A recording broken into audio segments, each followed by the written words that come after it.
सभी भावी शिक्षक का एक बार फिर से स्वागत है आपके अपने यूट्यूब चैनल हक आपका। आज बहुत ही महत्वपूर्ण ये सेशन होने वाला है क्योंकि यहाँ पर हम देखेंगे अकाउंटिंग बिल ऑफ एक्सचेंज की आखिर अकाउंटिंग क्या होगी? क्योंकि अकाउंटिंग करने में ही आपको जब जर्नल एंट्री की जाती है तो जर्नल एंट्री को आपसे पूछेगा, आपको क्वेश्चन देगा और आपसे पूछेगा क्या डेबिट होना है, क्या क्रेडिट होना है? या फिर एंट्री बनी बनाई देगा और पूछेगा कौन सी सही एंट्री है। इसलिए आज की क्लास बहुत महत्वपूर्ण होने वाली है, इसे ध्यान से देखें, पूरा देखें और अपने दोस्तों को भी शेयर करें जो एलटी परीक्षा की तैयारी कर रहे हैं, यूपी एलटी की बात कर रहा हूं मैं, उनके लिए महत्वपूर्ण क्लास है आज की। ठीक है, स्पेशल क्लास है ये आपकी एलटी के लिए। तो शुरू करते हैं आज की क्लास को, बट उससे पहले यदि आप फर्स्ट टाइम चैनल पर आए हैं तो चैनल को सब्सक्राइब करना बिल्कुल ना भूलें, सब्सक्राइब जरूर करें। तो शुरू करते हैं क्लास को। देखिए, विनिमय विपत्र क्या है हम बता चुके हैं, ठीक है? उसके बाद इससे संबंधित क्या-क्या लेखे होंगे, तो उससे पहले आप ये देख लीजिए, जब एक व्यापारी अपना माल दूसरे व्यापारी को बेचता है, एक व्यापारी अपना माल दूसरे व्यापारी को बेचता है, वो भी कैसे? उधार बेचता है। तो भुगतान में वह ग्राहक जिसको बेच रहा है या फिर क्रेता अर्थात जो देनदार है पैसे को देगा, उस पर एक विनिमय विपत्र लिखता है। जैसे मान लें ए ने बी पर एक पत्र लिखा, क्यों लिखा? क्योंकि ए ने गुड सोल्ड किया था किसको? बी को। ए ने बी को माल बेचा था, इसलिए ए ने बी पर एक बिल लिखा। बिल को स्वीकृति के बाद लेनदार अर्थात लेखक उस बिल को देय तिथि का अपने पास रखेगा। अब वो जो इसने बिल बनाया है, इसको इस बिल को किसके पास भेजेगा? बी के पास। बी से कहेगा भाई इस पे अपनी एक्सेप्टेंस दे दो, स्वीकृति दे दो। बी उस पर अपनी स्वीकृति दे देगा और ये बिल वापस से आ जाएगा ए के पास। अब ए इस बिल का क्या करता है? जब तक पेमेंट का समय होता है, तब तक उसे अपने पास रखता है या फिर उसका जो विपत्र है, उसका अन्य प्रयोग भी कर सकता है, अन्य अदर यूजेज भी कर सकता है। भुगतान पा तो अन्य प्रयोग कर सकता है, क्या-क्या प्रयोग करेगा? रुको ज़रा अभी बता रहे हैं। आगे देखिए, भुगतान पाने वाले के लिए ये जो बिल है ना, भुगतान पाने वाला कौन है? ए। पैसा ए को मिलेगा भई, जब ए ने माल बेचा है, तो ए को पैसा मिलेगा। तो ए के लिए ये बिल क्या होगा? ये बिल होगा बिल्स रिसीवेबल्स, प्राप्य बिल। क्या कहलाएगा? प्राप्य बिल। अर्थात इसको शॉर्ट में लिख सकते हैं बीआर। और जो अमाउंट देने वाला होगा, जो पेमेंट करने वाला होगा, उसके लिए क्या होगा ये? उसके लिए ये होगा बिल्स पेबल, अर्थात शॉर्ट में हम इसको लिख सकते हैं बीपी। बिल्स पेबल, दे बिल, हिंदी में इसको कहेंगे दे बिल। तो देखिए 2 पार्टी हो गई यहाँ पर, एक ए है और एक यहाँ पर बी है। दोबारा से देखते हैं, ए ने क्या किया है? गुड्स सोल्ड किया है किसको? बी को। ए ने क्या दूसरा काम किया? ए ने बिल लिखा है, बी ने उस पर एक्सेप्टेंस दी है और वो बिल ए के पास आ गया। ए के लिए वो बिल क्या कहलाएगा? बीआर। और बी के लिए वो बिल क्या कहलाएगा? बीपी। आई होप यहाँ तक बिल्कुल क्लियर हो गया होगा। अब बिल किसके पास है? ए के पास। बिल का फ़ोटो मैंने आपको दिखा ही दिया था, बिल कैसा होता है? जिस पर लिखा होता है कि बी स्वीकार करता है कि मैं आज से 2 महीने बाद ₹2000 का गुड्स खरीदा तो मैं ए को दूँगा, या ए जिसको भी आदेश देगा या जो भी मेरे पास इस बिल को लेकर आएगा उसको मैं पेमेंट कर दूँगा। ये उस पर लिखा हुआ था। तो जब तक समय होता है उस बिल का पेमेंट का, तब तक बिल का क्या होगा? तो देखिए यहाँ क्या होगा? ए के पास जो बिल है, तो बिल के पास क्या-क्या है? बिल क्या कर सकता है?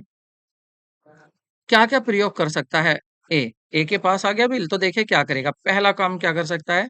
जब तक डेट आएगी पेमेंट की, लेखक तिथि तक बिल को अपने पास रख सकता है, पहली कंडीशन।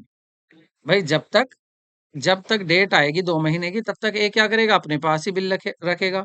या दूसरी कंडीशन क्या होगी? लेखक देय तिथि से पहले ही, पूर्व ही बिल बिल बैंक से भुना सकता है। बैंक से भुना सकता है मतलब बैंक के पास जाएगा और कहेगा, बैंक आप इस बिल को ले लो और मुझे थोड़ा कम पैसा दे दो, मेरा काम चल जाएगा और इस बिल को आप 2 महीने के बाद लेके चले जाना बी के पास। आपको पूरा पैसा मिलेगा, लेकिन मुझे आप थोड़ा कम दे दो। तो बैंक क्या करेगा? उसको कम पैसा दे देगा। बैंक को क्या लालच है यहाँ? बैंक को क्या बेनिफिट है यहाँ? बैंक को बेनिफिट ये है कि बैंक जब 2 महीने बाद पहुँचेगा बी के पास, तो बी से पूरा पैसा लेकर आएगा। तो 2 कंडीशन हो गई, ए अपने पास रहेगा बिल को या अपने बैंक से इसको भुना लेगा, ठीक है? और तीसरा क्या कर सकता है? किसी लेनदार को बेचान कर सकता है। जैसे इसको समझिए, ए ने बी पर बिल लिखा था, ठीक है? बिल वापस ए पर आ गया। अब कोई मिस्टर सी हैं, एक नए आते हैं मिस्टर सी, ये कौन है? ये आते हैं ए के पास, कहते हैं, "ओए मेरे पैसे दे दे, मैंने तुझको माल बेचा था।" अब ए कहता है, "यार पैसे तो नहीं है, एक काम कर, मेरे पास एक बी का बिल है, एक बिल है मेरे पास 2000 का, इसको ले जा।" तो ये क्या कर दिया ए ने इसका बेचान कर दिया, एंडोर्स कर दिया, ठीक है? तो ये एंडोर्स कर सकता, बेचान कर सकता है। तो ये कौन-सी कंडीशन हो गई? तीसरी कंडीशन हो गई। फोर्थ कंडीशन क्या हो सकती है? ए क्या करेगा, इस बिल को पेमेंट से पहले पूर्व संग्रह हेतु अपने बैंक में जमा कर देगा। मतलब ये अपने बैंक के पास जाएगा और बैंक से कहेगा, मेरे बैंक इस पैसे को तो ले आना, जब समय हो जाए, 2 महीने हो जाए, चला जाना बी के पास और वहां से इस पैसे को लाकर मेरे अकाउंट में जमा कर देना। किसको कह दिया? ए ने अपने बैंक से कह दिया। बैंक क्यों करेगा भाई इस काम को? बैंक इसलिए करेगा क्योंकि वो इसका चार्ज लेगा। सर्विस इसका सर्विस चार्ज लेगा। इस काम के लिए पैसा लेगा बैंक ए से। तो अपने अकाउंट में कलेक्शन के लिए जमा कर सकता है। और पांचवा केस क्या हो सकता है? लेखक देय तिथि से पूर्व स्वीकृति से छूट काट कर भुगतान प्राप्त कर सकता है, ऐसा भी हो सकता है। लेखक देय तिथि से पूर्व क्या करेगा? स्वीकर स्वीकर्ता से छूट काट कर भुगतान प्राप्त कर सकता है। ऐसा भी कर सकता है कि ये किससे कहेगा? ये बी से ही कहेगा, भाई भी देख, 2 महीने से पहले अगर तू मुझे पेमेंट दे देगा, 2000 रुपए का बिल था, एक काम कर यार, 1800 रुपए दे दे, 1800 दे दे मुझे, 200 मत दे, बट 2 महीने से पहले दे दे, आज ही दे दे। तुझे ये फायदा होगा कि 2000 रुपए नहीं देने पड़ेंगे। तो ऐसे भी कर सकता है ए। तो 5 कंडीशन आपको याद रखनी है। अपने पास रख सकता है, बैंक से भुना सकता है, किसी को बेचान कर सकता है, अपने ही बैंक में संग्रह के लिए, कलेक्शन के लिए जमा कर सकता है और समय से पहले छूट देकर उसका पेमेंट ले सकता है। ये 5 कंडीशन है। तो पाँचों कंडीशन में आपको पता होना चाहिए क्या-क्या एंट्री यहाँ पर बनाई जाती है। ये मोस्ट इम्पोर्टेंट एंट्री है और यहीं से आपका क्वेश्चंस बनता है। यही आज हमें सीखनी है। तो देखिए, पहली कंडीशन देखिए, ठीक है? पहली कंडीशन क्या है? मैं यहाँ लिख देता हूँ। पहली कंडीशन है, देखो मैं ए बी एग्जांपल लेके चल रहा हूँ कि बेचने वाला कौन है? विक्रेता ए, विक्रेता कौन है? ए, और क्रेता कौन है? बी। मतलब सेलर कौन है? ए, परचेज़र कौन है? परचेज़ करने वाला वो है बी। तो मैं ये लेकर चल रहा हूँ। तो पहली कंडीशन क्या है? भुगतान की तिथि तक। पहली कंडीशन क्या है? भुगतान मतलब पेमेंट। भुगतान की तिथि तक, भुगतान की तिथि तक, भुगतान की तिथि तक बिल, भुगतान की तिथि तक बिल ए के पास रहता है। ए के पास रहता है, पास रहता है, रहता है और समय पर, सही समय पर पेमेंट हो जाता है। सही समय पर, सही समय पर पेमेंट हो जाता है। पेमेंट को क्या लिखेंगे हिंदी में? भुगतान। भुगतान हो जाता है। भुगतान हो जाता है, जाता है। तो देखिए क्या-क्या एंट्री बनेगी इस कंडीशन में। देखिए, जब ए के पास ए को स्वीकृति मिलती है, वहाँ से एंट्री चलेगी। ए ने बिल बनाया, एंट्री नहीं होगी। बी के पास गया, एंट्री नहीं होगी, क्योंकि तब तक तो वो ड्राफ्ट था। बिल कब बनेगा? जब बी इस पे सिग्नेचर कर देगा। तो पहली एंट्री जो होती है वो होती है स्वीकृति लेने पर। स्वीकृति स्वीकृति प्राप्ति पर, स्वीकृति प्राप्त होने पर, प्राप्त होने पर, ठीक है? स्वीकृति प्राप्त होने पर ए के यहाँ क्या एंट्री होगी? देखो, ए अपने यहाँ क्या एंट्री करेगा? ए के पास आ रहा है bills receivable, bills receivable account debit, ठीक है? और 2 देने वाला कौन है? ये आ रहा है बी से, ठीक है? ये तो एंट्री किसके पास हो जाएगी? ए के। और बी के पास क्या एंट्री होगी?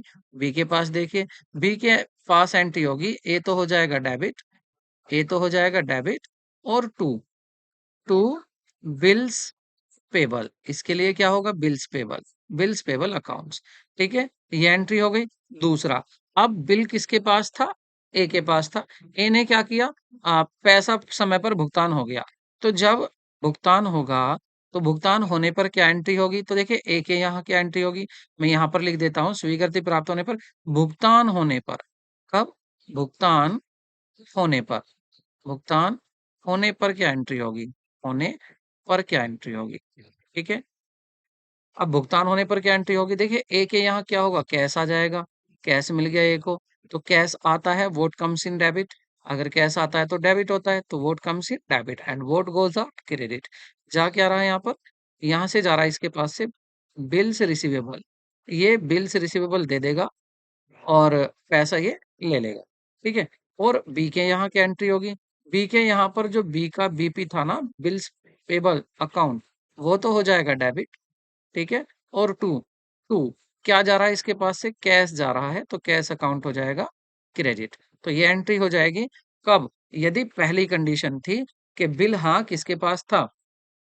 बिल किसके पास था? बिल था, किसके पास था बिल? बिल था ए के पास। लेकिन ऐसा भी तो हो सकता है कि ए इस बिल को, दूसरी भी तो हो सकती कि ए इस बिल को, देखिए दूसरी क्या थी? यहाँ देखिए, देय तिथि से पहले ही बैंक से भुना लेता है। ए क्या करता है? बैंक से भुना लेता है। अब आप सोचिए जरा यहाँ, ए को बिल मिल गया बी से, ठीक है?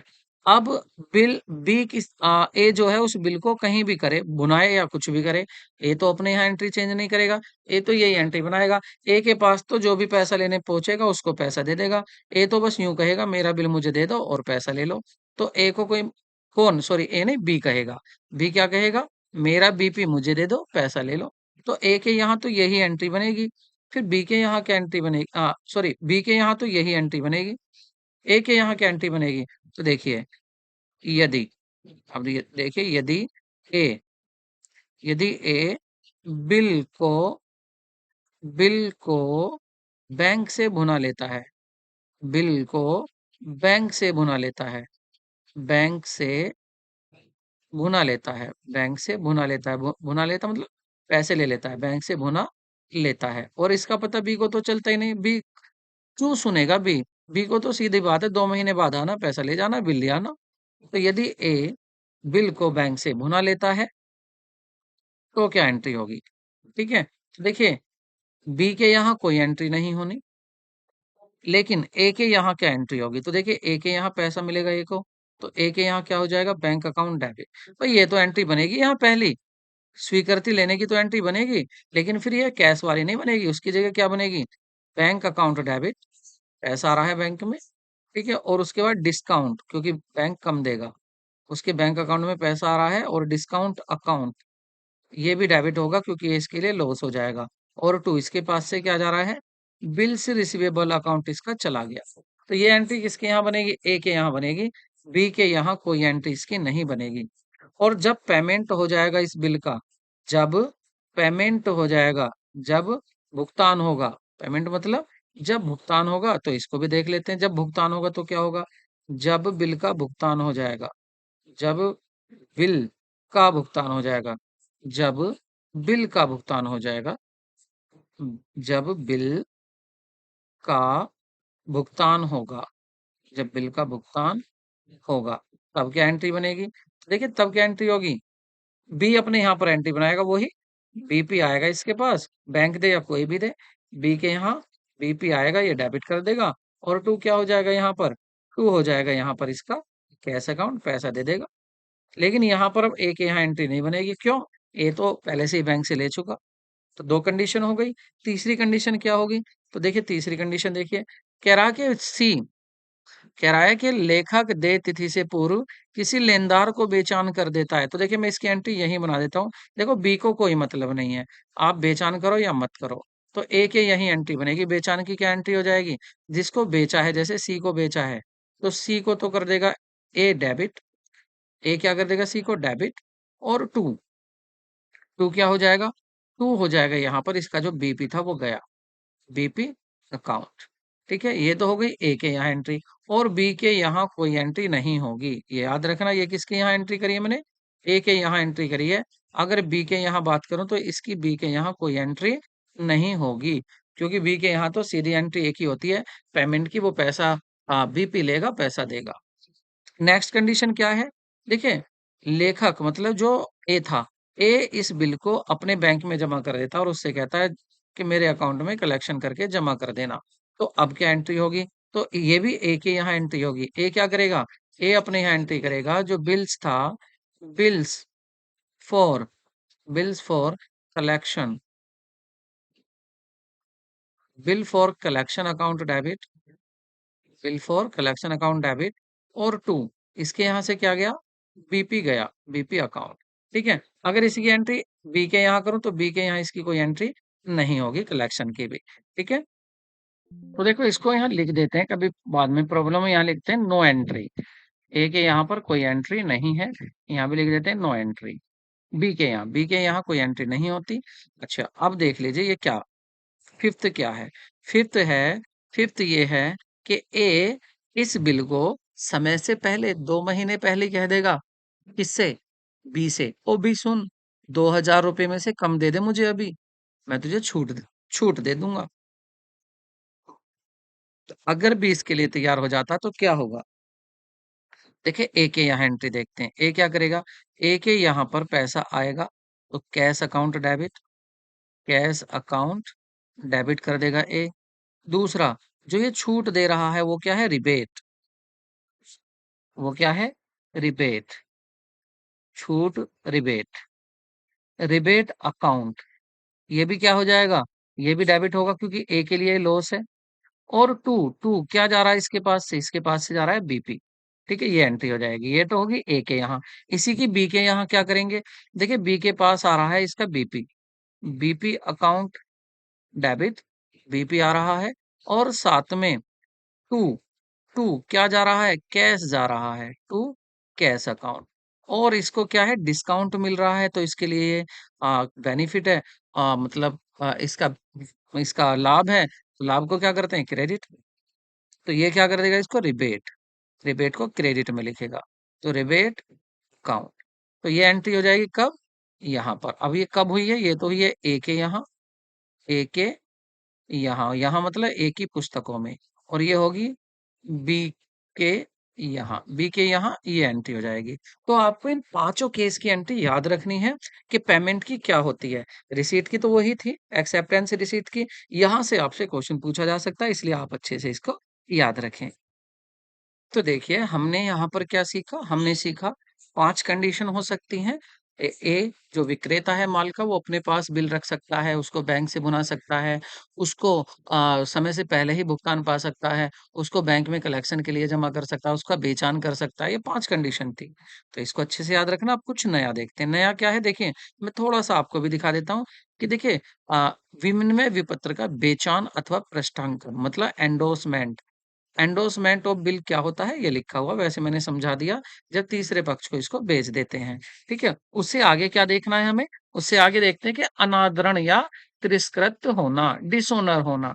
ऐसा भी तो हो सकता है बिल डिसऑनर हो जाए और उन सभी कंडीशन में बिल डिसऑनर हो सकता है। तो देखिए इसको देखते हैं अब। ये हमारे लिए क्या होगा? ये नया होगा।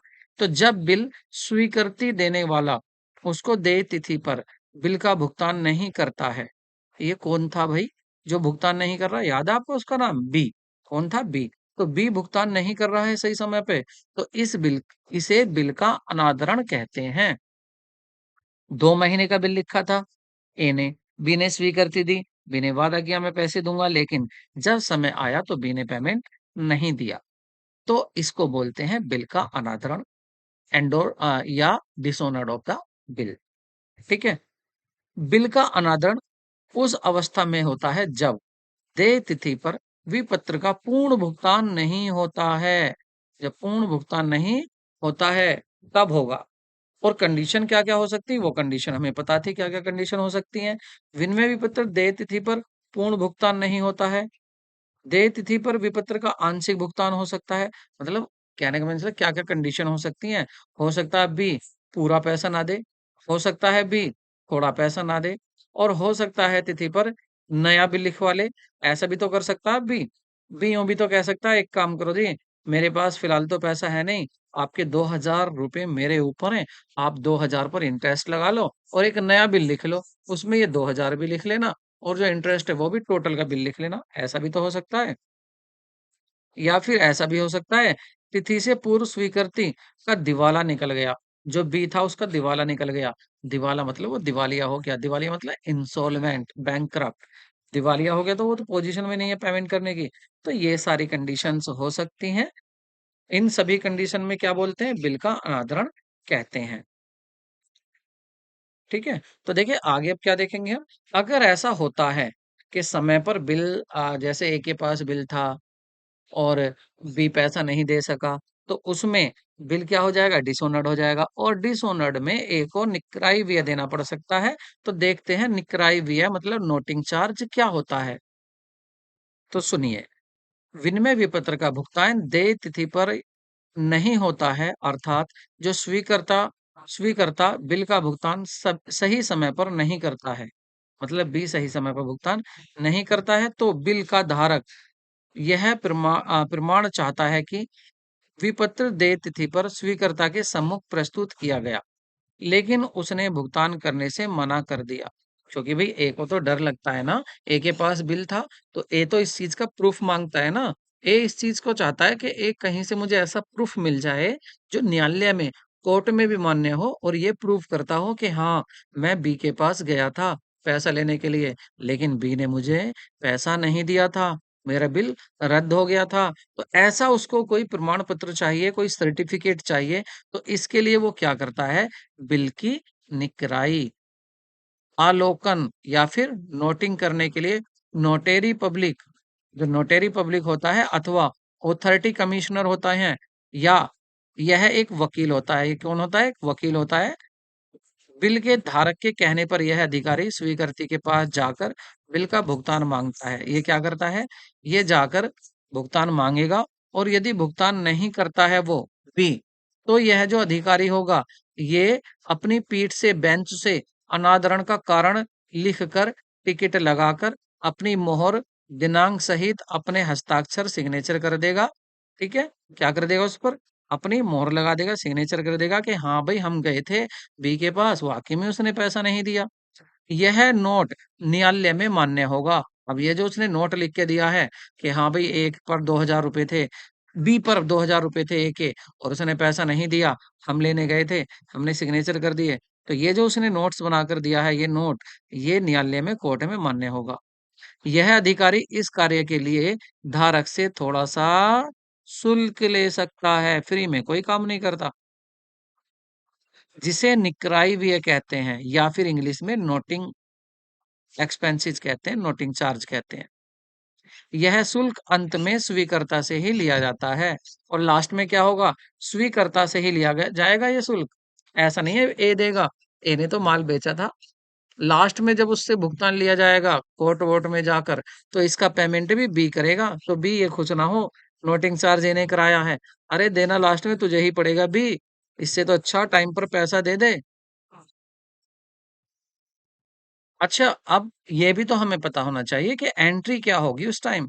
मेन तो अकाउंटिंग देख रहे हैं ना आज हम, कि अकाउंटिंग क्या करनी है। तो हमें तो अकाउंटिंग देखनी है। देखिए माय डियर, पहले आप ये समझिए कि अगर ए ने बी से स्वीकृति ली, तो एंट्री वही रहेगी जो पहले थी। ए के पास बिल रहा, कोई एंट्री नहीं होती। अब जब समय आया पेमेंट का, तो अब यहाँ क्या होगा? तो अब यहाँ बिल हो गया रद्द। बिल हो गया रद्द और ए ने दिया नोटिंग चार्ज। तो ए के यहाँ आप क्या एंट्री करोगे? इसको अब देख लेते हैं। ठीक है? किसके यहाँ? ए के यहाँ क्या एंट्री करेंगे? तो लिख लेते हैं बिल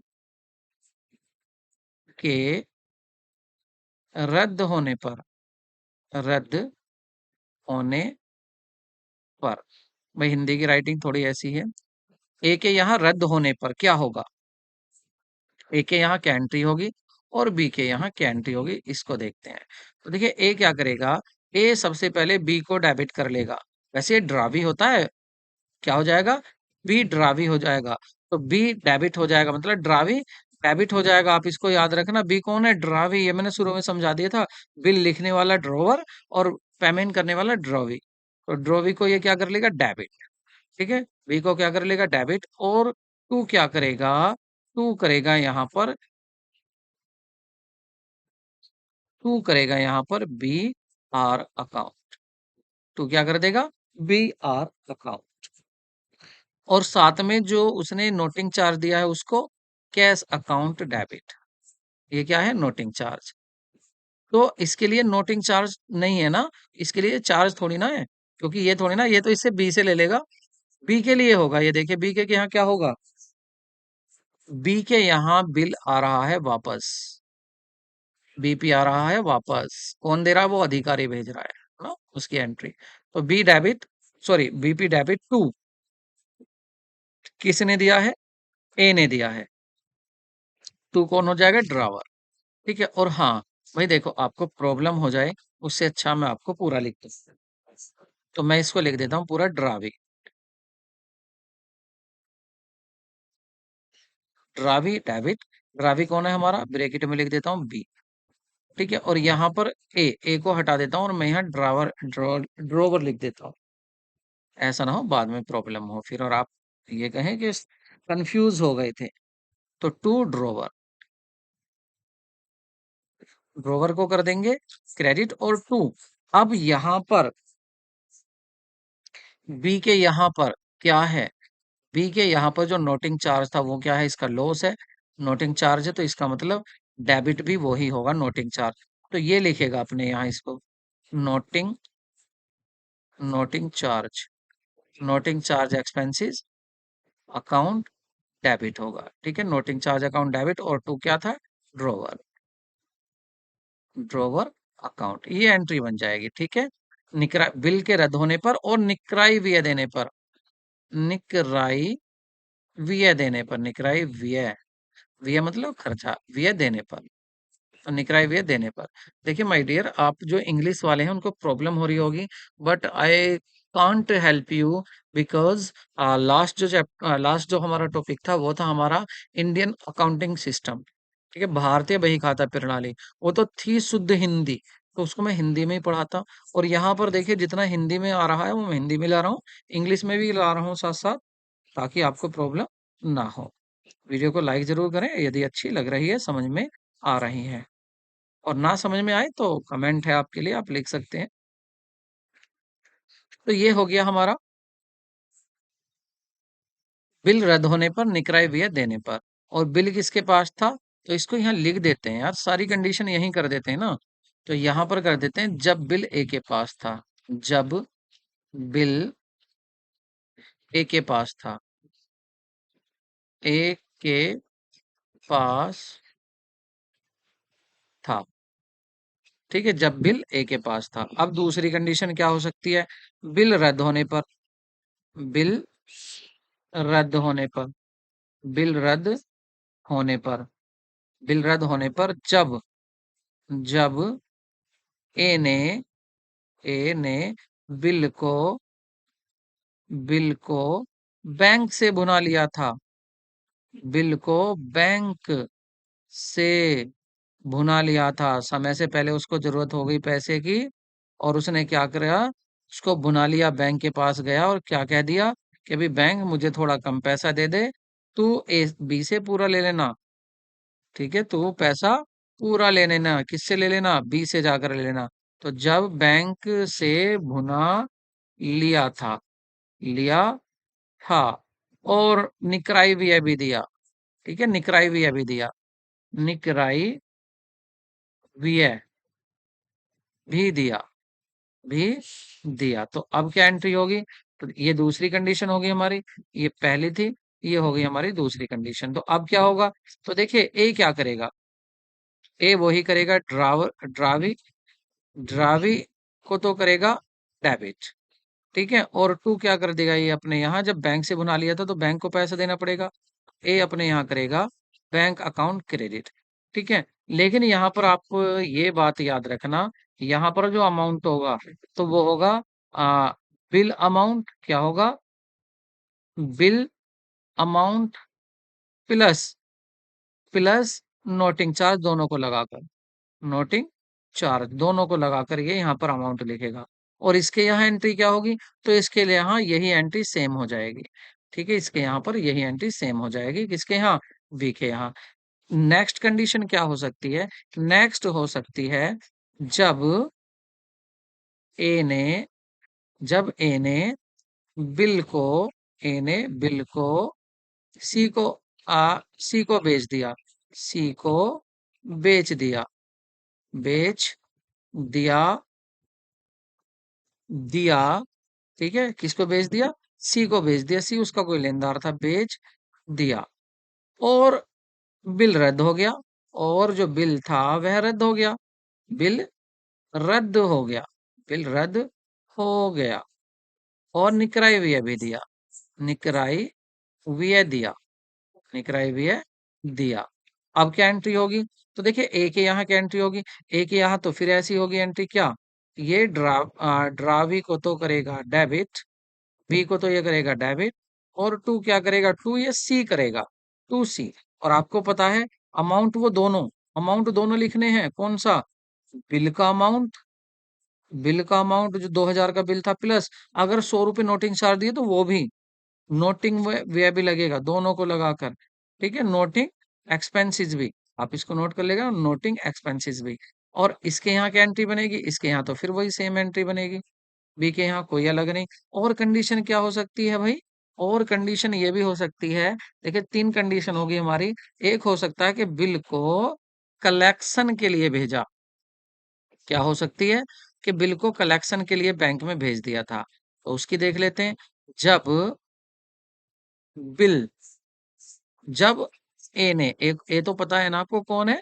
ए है आपका, ए ने, ए कौन है भाई? ए लिख देते हैं विक्रेता, जो माल बेच रहा था, विक्रेता, ठीक है। ए ने बिल, बिल संग्रह के लिए भेजे, कलेक्शन को बोलते हैं हिंदी में संग्रह, बिल संग्रह के लिए भेजे, संग्रह के लिए भेजा, परंतु बिल रद्द हो गया, बिल रद्द हो गया, बिल रद्द हो गया, और और और निकराई व्यय दिया, निकराई व्यय दिया, ठीक है, निकराई व्यय दिया। तो ए के यहाँ देखते हैं क्या एंट्री होगी, और बी के यहाँ एंट्री देखते हैं। तो ए अपने यहाँ क्या एंट्री करेगा भाई? ए अपने यहाँ वही करेगा जो ड्रावर है, ड्रोवी, जो ड्रोवी है उसको तो कर लेगा डेबिट, ठीक है। और टू, टू जो उसने पहले डेबिट किया था वो क्रेडिट हो जाएगा, bills for collection, bill for collection account credit, और टू, टू बैंक, क्योंकि अब की बार उसका बैंक कम हो गया, ठीक है, टू बैंक अकाउंट।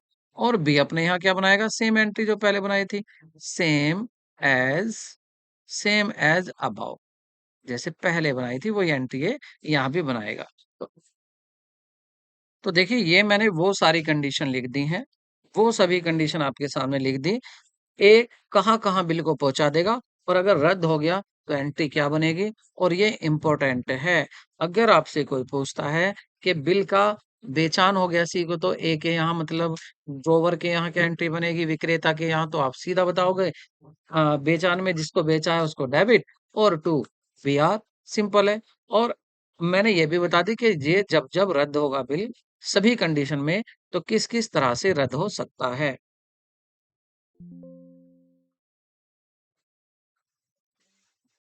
अब नेक्स्ट देखिए, विनिमय विपत्र का नवीनीकरण, renewal of bill of exchange भी हो सकता है, मतलब ऐसा भी तो हो सकता है, क्या हो सकता है? जब विपत्र देय तिथि पर उसका विपत्र का स्वीकर्ता विपत्र का भुगतान करने में असमर्थ होता है, तो उस विपत्र के लेखक से नमन निवेदन करता है, प्रार्थना करता है कि हे विक्रेता, विपत्र के स्थान पर आप इस विपत्र के स्थान पर एक नया विपत्र लिख दें, एक नया बिल लिख दें। और यदि लेखक इसको स्वीकार कर लेता है, मान लेता है उसके निवेदन को, तो वो एक नया बिल बना सकता है उसके स्थान पर, और जितनी भी अवधि का वो नई अवधि का लिखवा सकता है, 2 महीने का कह रहा, 2 का, 3 का, 3 का, जैसा भी लेखक मान जाए। नए विपत्र के लिखने का विनिमय विपत्र का नवीनीकरण कहते हैं। तो जब आप पुराने बिल की जगह नया लिख रहे हो तो उसको क्या बोलते हैं? नवीनीकरण कहते हैं। नए विपत्र का भुगतान उस अवधि के बाद किया जाएगा जो लेखक स्वीकर्ता के बीच निश्चित होती है। 2 महीने का हो तो 2 महीने, 3 का हो तो 3 महीने। इसलिए लेखक इस बढ़ाई गई अवधि का ब्याज ले सकता है और यह ब्याज या तो नकद ले सकता है या नए विपत्र में जोड़ सकता है। तो इस प्रकार पहले बिल को तो रद्द कर दिया जाएगा, निरस्त कर दिया जाएगा और उसके स्थान पर नया बिल लिख दिया जाएगा। उसकी स्वीकृति प्राप्त हो जाएगी नए बिल की। अब जब नया बिल लिखा जाएगा, रद्द होगा, तो एंट्री क्या बनेगी, ये हमें देखना है। तो देखिए बिल्कुल एंट्री यहाँ पर अगर हम देखें कि एंट्री क्या होगी, तो एंट्री वही होगी जो हम बिल रद्द रद्द करने की करते थे। ए के यहाँ क्या एंट्री होगी, ए जब बिल पुराने बिल के जगह पुराने बिल की जगह पुराने बिल के स्थान पर नया बिल नया बिल लिखता है नया बिल लिखता है तो एंट्री क्या होगी। देखिए पहले रद्द होने की हो जाएगी। ठीक है, रद्द होने की मतलब ये क्या करेगा, ड्रावी को क्या करेगा, ये डेबिट करेगा और टू क्या कर देगा, टू कर देगा। यहाँ पर इसके पास से क्या जा रहा है, बीपी अकाउंट बिल्स जा रहा है। और बी अपने यहाँ क्या करेगा, ये ड्रॉवर, ये क्या करेगा, इसके यहाँ पर बीपी आ रहा है, बीपी अकाउंट डेबिट और टू ड्रॉवर। ठीक है, टू ड्रॉवर अकाउंट, ये एंट्री बन जाएगी। और जब नया बिल लिख, हाँ, उसके बाद फिर इंटरेस्ट की बात आती है। इंटरेस्ट लिखा जाएगा। भाई इंटरेस्ट की बताइए क्या करोगे, नगद दोगे इंटरेस्ट, तो पहले तो इंटरेस्ट ड्यू करेंगे। तो इंटरेस्ट ड्यू करने पर ब्याज ब्याज ड्यू करने पर जब ब्याज ड्यू होगा तो उसकी एंट्री क्या बनेगी। तो देखिए ब्याज ड्यू होने पर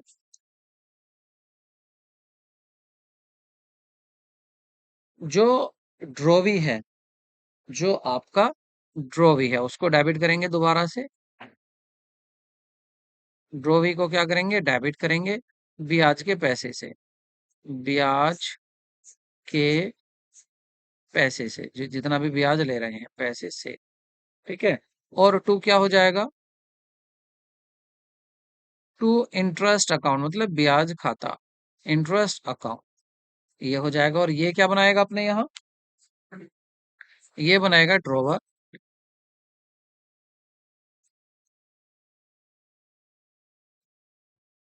ये बनाएगा, इसके लिए ब्याज क्या है, इसके लिए ब्याज एक्सपेंस है। तो ये क्या बनाएगा अपने यहाँ, इंटरेस्ट को डेबिट करेगा, इंटरेस्ट अकाउंट डेबिट। और टू किसको देना है, ड्रॉवर को, ड्रॉवर को ये क्रेडिट कर लेगा। ये अपने यहाँ ये एंट्री बनाएगा। अगर इसको, यदि ब्याज का पैसा वो नगद दे देता है, ब्याज का पैसा नगद आता है, ब्याज का पैसा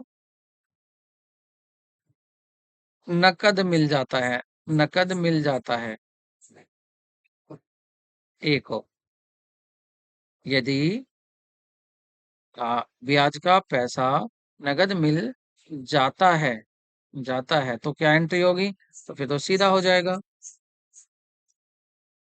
कैश अकाउंट डेबिट, पैसा आया है, कैश अकाउंट डेबिट और टू ड्रॉवी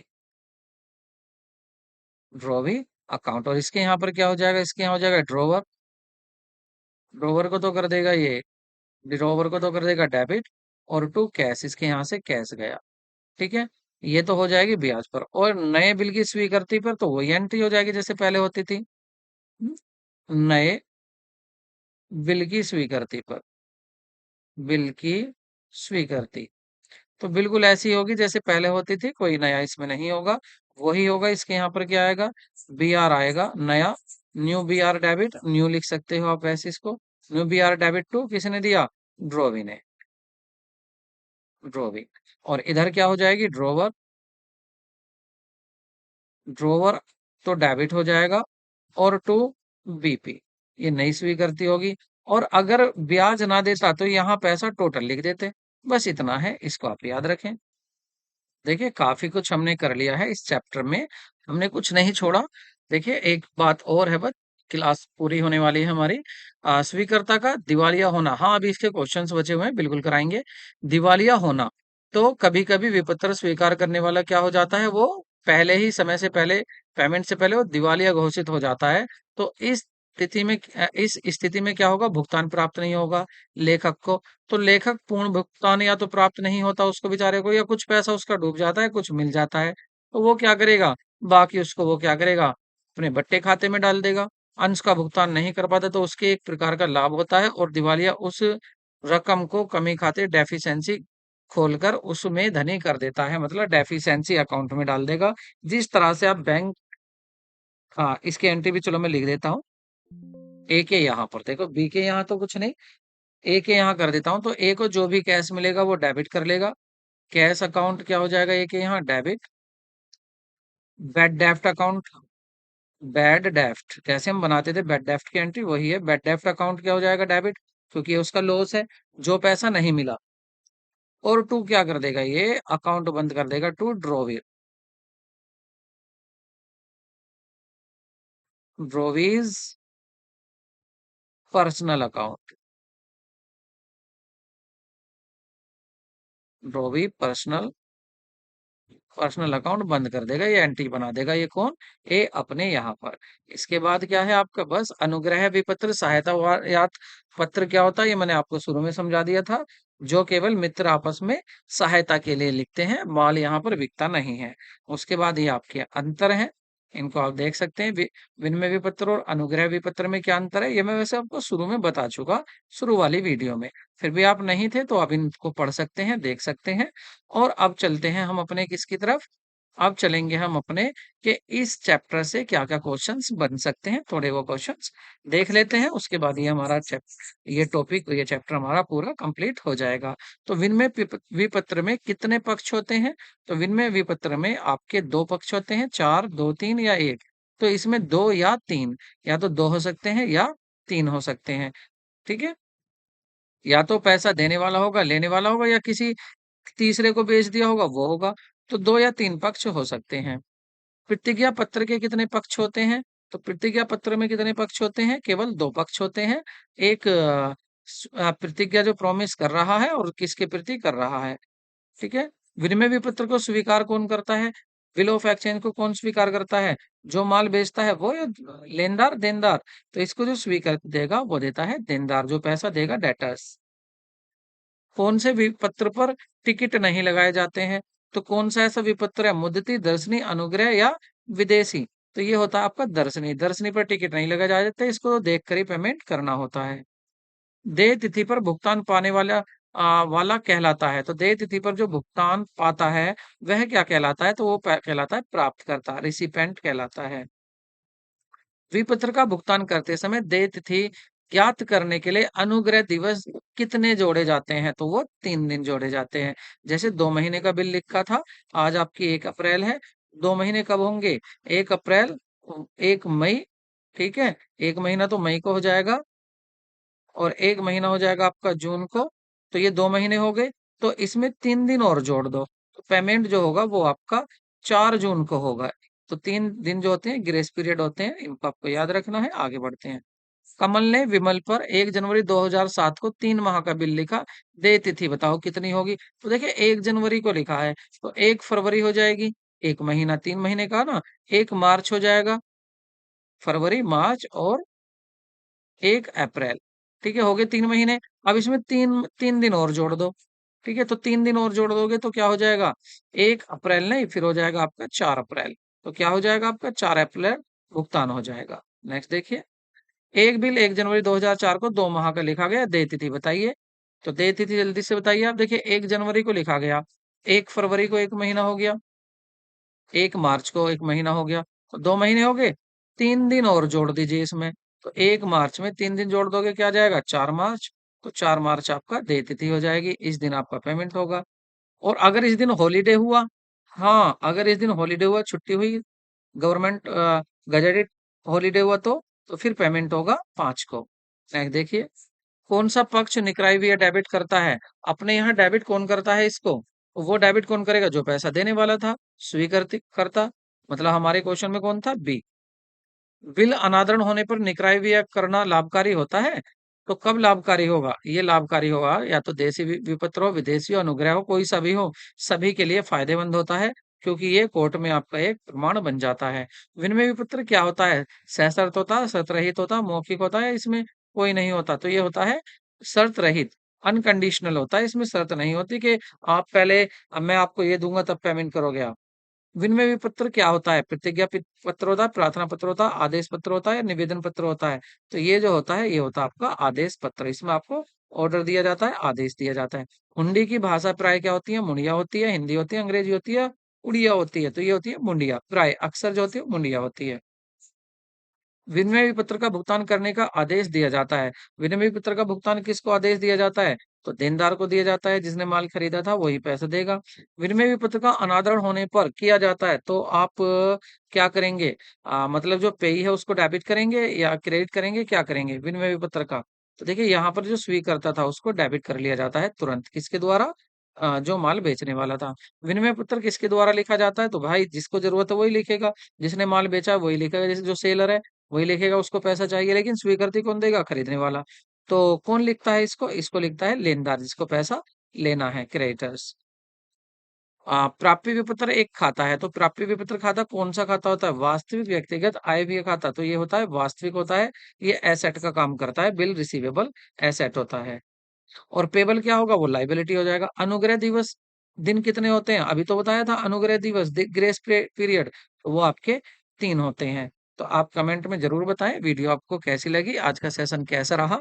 भई अपने विचार ज़रूर दिया करो ताकि हम भी मोटिवेट हो सकें और आपके लिए इतनी ही मेहनत मेरी टीम करती रहे। काफ़ी मेहनत लगती है कि टीम इसको तैयार करती है आपकी पावर पॉइंट को और उसके बाद मैं आपकी क्लास लेता हूँ। तो इतना तो बनता है कि उनके लिए हम देखिए फीडबैक तो ज़रूरी है, ठीक है? बाकी आप टीचर बनने जा रहे हैं, आप अच्छे से समझते हैं कि फीडबैक कितना बड़ा काम करता है। जब आप साइको पढ़ेंगे तो वहाँ पर आपको सब पता चल जाता है कि हाँ भाई फीडबैक क्या वर्क करता है। तो मिलते हैं नेक्स्ट टॉपिक के साथ, तब तक के लिए टेक केयर, बाय-बाय।